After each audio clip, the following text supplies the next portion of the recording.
आदाब, नमस्कार। उम्मीद है कि आप लोग खैरियत से होंगे। आज दो बहुत बड़ी बड़ी न्यूज़ आप लोग के सामने लाया हूँ, तो प्लीज़ आप लोग से हर बार की तरह इस बार भी गुजारिश है कि वीडियो को ज़्यादा से ज़्यादा शेयर, लाइक और चैनल को सब्सक्राइब करें, ताकि आपके पास अच्छी और बेस्ट न्यूज़ पहुँचती रहे। तो आज जिस प्रकार से भारतीय जनता पार्टी के कद्दावर नेता नितिन गडकरी का बयान की चर्चा की जाएगी, उसके बाद से मदरसा आधुनिक शिक्षकों के साथ जो सरकार सौतेला व्यवहार कर रही है, उसके बारे में भी दो विस्तृत जानकारियाँ मैं आपके साथ साझा करने के लिए उपस्थित हुआ हूँ। तो पहला हेडलाइंस, भारतीय जनता पार्टी के कद्दावर नेता नितिन गडकरी का बयान जो आज सारे चैनलों पे चल रहा है, आप लोगों ने देखा भी है। तो पहला बयान मैं आप लोगों के सामने बता देना चाहता हूँ कि नितिन गडकरी 11 साल से एक संवैधानिक पद पे बैठे हैं और कंटिन्यूटी सरकार भी चल रही है बहुत से प्रदेशों में, और 11 साल कंटिन्यूटी सरकार दिल्ली में हो रही, और ये बयान देते हैं कि मुसलमान 100 बार नमाज पढ़े, मुसलमान 100 बार नमाज पढ़े, पर विज्ञान भी पढ़े। और दुर्भाग्यपूर्ण बात है कि मुसलमानों को 5 काम ही पसंद है। पहला काम पटरी, 1, 2 नंबर ठेला, 3 नंबर कबाड़ी, 4 नंबर ड्राइवर और 5वां नंबर क्लीनर यानी सफाई का काम ही इनको पसंद है। ये बयान किसका है? केंद्रीय मंत्री नितिन गडकरी जी का बयान है, जो भारत सरकार में सड़क परिवहन और राजमार्ग, जहाजरानी, जल संसाधन इत्यादि इनके पास एक बड़ा पद भी है। और उसके बाद भी इन्होंने एक मुसलमानों की मजाक उड़ा दिया कि मुसलमानों को 5 काम पसंद है, ठेला, पटरी, क्लीनर, ड्राइवर इत्यादि ये काम पसंद है। तो माननीय नितिन गडकरी जी से मैं सवाल करना चाहता हूँ कि सरकार 11 साल की आपकी है सेंट्रल में, और आपने मुसलमानों के लिए क्या किया? आप ये बताइए। आपने देश में हाईवे के बारे में, रोड के बारे में आपने अनेकों कार्य किया, बहुत ही सराहनीय काम था, लेकिन आप जिस प्रकार से मुस्लिमों पर बयान देके उनकी छुट्टियाँ लिए, ये सराहनीय गलत काम था। 11 साल से कंटिन्यू आपकी सरकार है, लेकिन फिर भी मुसलमानों को आए दिन अपेक्षा की जाती है आपके सरकार द्वारा। आप भी सरकार के कैबिनेट के एक प्रमुख हिस्सा हैं और एक बड़ा मंत्रालय आपके पास है। आपने मुसलमानों को आर्थिक तंगी के बारे में, इनकी शिक्षा के बारे में आपके पास कोई प्रोजेक्ट प्लान हो तो वो आप वीडियो के माध्यम से मैं पूछता हूँ, वो आप बताएं। आपकी सरकार मदरसा आदि शिक्षकों को पिछले 8 वर्षों से मानदेय नहीं दिया, और इन शिक्षकों को बाहर भी कर दिया जो मदरसे में हिंदी, अंग्रेजी, गणित, विज्ञान, साइंस इत्यादि विषय पढ़ाते हैं।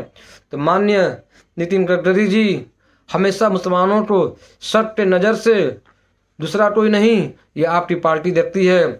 और जब मुसलमानों को काम करने के न्योता दिया गया है, चाहे वो क्रिकेट का ग्राउंड हो, उसमें अजुद्दीन कोई कसर नहीं छोड़ा, चाहे वो बड़े बड़े वैज्ञानिक का नाम हो, चाहे वो परमाणु बम बनाने वाले मुस्लिम वैज्ञानिक डॉक्टर APJ अब्दुल कलाम का नाम हो, उसने भारत के आगे बढ़ाने में कोई कमी नहीं छोड़ी, और आज दुनिया के सामने एक मिसाल पेश करके चले गए हैं। उसके बाद से चाहे युद्ध का मैदान हो, भारत पाकिस्तान के युद्ध के मैदान में 1965 में गाजीपुर के वीर अब्दुल हमीद ने पाकिस्तान के 8 टैंकरों को तबाह कर दिया। 9वां टैंकर तबाह करने में बेचारे वीर गति को प्राप्त हो रहे हैं। तो मुसलमानों को जब जब प्रतिनिधित्व करने का मौका मिला है देश के लिए, उन्होंने बढ़ चढ़कर देश के साथ कोई कमियां नहीं छोड़ी। और आज जिस प्रकार से मुसलमानों को सख्त निगाह से ये देखा जा रहा है, और मदरसे में जो 8 साल से आधुनिक अध्यापक शिक्षक हैं इनको वेतन न दिया जा रहा है, ये दुर्भाग्यपूर्ण है। तो माननीय मंत्री जी से मैं, नितिन गडकरी जी से अनुरोध कर रहा हूँ कि आप अपने पार्टी से, उत्तर प्रदेश से जो 22,000 मदरसे आधुनिक अध्यापक हैं जिनको 8 साल से बकाया मानदेय नहीं मिल रहा है और स्कीम भी बंद कर दिया गया है, तो माननीय नितिन गडकरी जी से मैं अनुरोध करना चाहता हूँ कि प्लीज़ आप हिंदू मुस्लिम की राजनीति न करें। इन शिक्षकों का 8 साल का बकाया वेतन देने के साथ साथ इनको उत्तर प्रदेश राज्य से स्कीम चलाने के लिए आप आग्रह करें। मैं जब ये बयान सुना माननीय नितिन गडकरी जी का, तो बहुत ही हमको अफसोस हुआ। इतने बड़े संवैधानिक पद पे बैठे वाले मंत्री, बहुत ही अच्छे स्वभाव के व्यक्ति हैं नितिन गडकरी जी, लेकिन आज एक ऐसा निंदनीय बयान दे रहे हैं जिससे सारे मुसलमानों का दिल तोड़ दिया। और 11 साल से संवैधानिक पद पे बैठने वाले आदमी कह रहे हैं कि मुसलमान हर चीज़ में पिछड़ गया। तो इसके पीछे कौन है? इनको पीछे पिछड़ने का कारण क्या है? जब मनमोहन सिंह की सरकार थी तो सचल कमेटी की रिपोर्ट भी आई कि मुसलमानों की हालत बद से बदतर है, एसटी से भी ये पिछड़ चुके हैं। तो उस समय जब इनको आरक्षण देने की बात कही रही थी तो आपकी पार्टी ने ही विरोध किया था। खैर कोई बात नहीं, अब आप सत्ता में 11 साल के, तो कम से कम अब इन मुसलमानों के लिए जो पिछड़ेपन है, चाहे शिक्षितता हो, चाहे रोजगार हो, चाहे नौकरी हो, किसी भी तरह पिछड़े हैं, तो प्लीज़ आपसे गुजारिश है कि इनको पिछड़ेपन के लिए कोई नियमावली बनाइए, ना कि हिंदू मुस्लिम करके कुर्सी तक पहुँचने का ऐसा आसान सा तरीका ये सारे नेता अपना लिए हैं, जो बहुत ही दुर्भाग्यपूर्ण रहा। आज मदरसा आदि शिक्षक जो 8 साल से वेतन न मिला, ये राष्ट्रपति को, प्रधानमंत्री को चिट्ठी लिखे, फिर भी इनकी समस्या का समाधान नहीं निकला।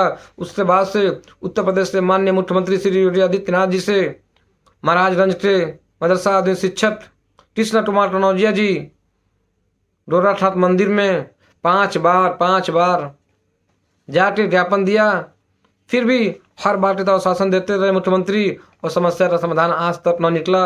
और कितने कैबिनेट मंत्री को भी हम लोगों ने ज्ञापन दिया, फिर भी हम लोग की समस्या का समाधान कहीं से नहीं निकला।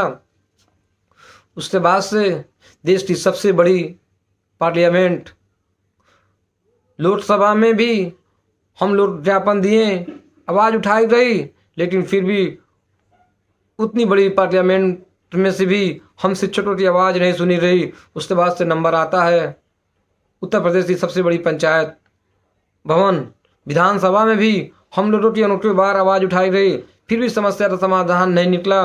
उसके बाद से इंटरनेशनल चैनल BBC, वह भी हम लोग की मदरसा शिक्षक की समस्या का समाधान उठाया। नितिन गडकरी जी सुन लीजिए, आपसे सवाल किया जा रहा है, फिर भी समस्या का समाधान नहीं निकला। भारत का सबसे बड़ा चैनल प्लेटफॉर्म आज तक ये भी मदरसा शिक्षकों की बात आवाज़ उठाई, लेकिन फिर भी समस्या का समाधान नहीं निकला।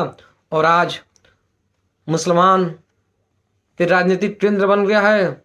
जैसे कहावत है कि उत्तर प्रदेश का रास्ता दिल्ली से होकर गुजरता है, उसी प्रकार चाहे विधानसभा बन रही हो या लोकसभा बन रही हो, सारे लोग को मुस्लिमों पे राजनीतिक करके अपनी कुर्सी पे काबिज होने का एक आसान सा तरीका बन गया है।